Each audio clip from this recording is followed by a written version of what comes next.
First, I gotta say RIP to Bill Withers. And if you never heard any of this man's music, I encourage you to do some research and let me know what you think. So I just want to show y'all a quick little bass chop that I did with his song Lovely Day. So I just took a small part of the beginning. So I grabbed single notes from the bass line and broke them up between each pad. And then I also grabbed a little guitar piece in there. Grabbed the old school breakbeat. Chopped up the break.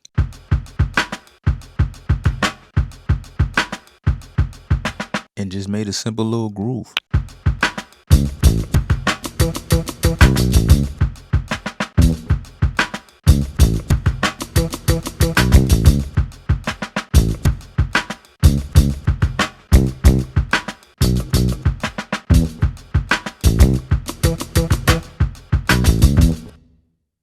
Simple, you know what I mean?